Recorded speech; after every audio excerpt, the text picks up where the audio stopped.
discuss another important subject. This subject is title issues. Title issues are things that appear on the title or deed of the house that need to be addressed by the seller. They should be done before you put the home on the market for sale. These things include, but are not limited to, like a lis pendens or a foreclosure. Foreclosures are not necessarily on behalf of the bank.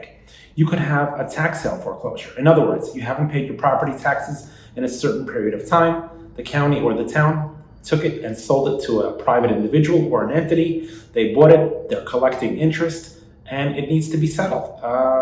It may, when you reach out to them, it could be done quickly, or it could take some time for them to calculate that interest. The last thing that you want to be is blindsided and blindside the buyer of the house as well as the buyer's bank with issues on title that could delay your closing indefinitely. Another version of a lis pendens, of course, is a bank foreclosure, and it has to be settled. You have to get a payoff, and they have to calculate what is needed in order to extinguish that foreclosure prior to closing on the sale of your home. Another issue that comes up is open permits. You built onto the home and you applied for a permit and you never had the town come in and close out that permit.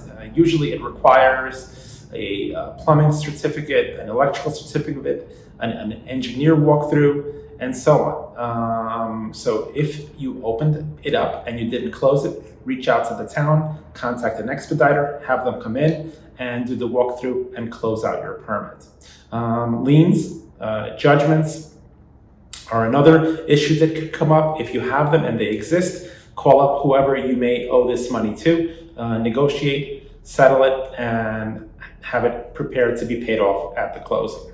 Another important one is housing and building violations. So if the town comes in, saw that you did some work to the house and so on that you did without a permit, they'll slap you with a violation.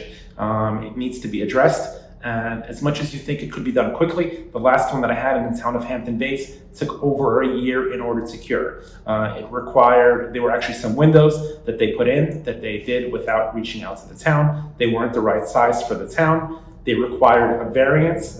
This homeowner had to put up a sign on their lawn, as well as reach out to every single homeowner in the vicinity, asking them for permission or see if they object in order to have these windows in the house. And they had to go to town board meetings, and it took 1 year for this to be approved. And if one person said that they don't like it, they would have to remove those windows, which could be a nightmare. So the best thing that you can do before putting your home on the market for sale, specifically if you have any skeletons hiding in a closet with deed or title issues, is address them. If you take care of it up front, you'll have less issues going to your closing.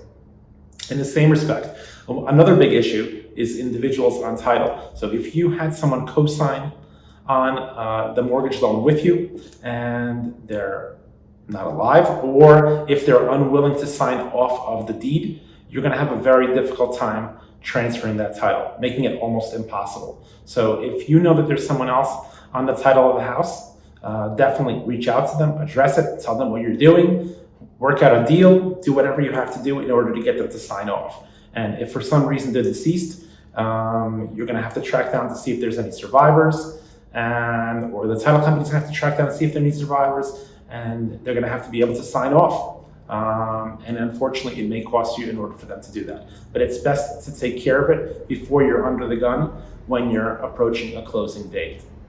As always, if you have any questions, comments, complaints, or compliments, please leave them in the section below. Thank you.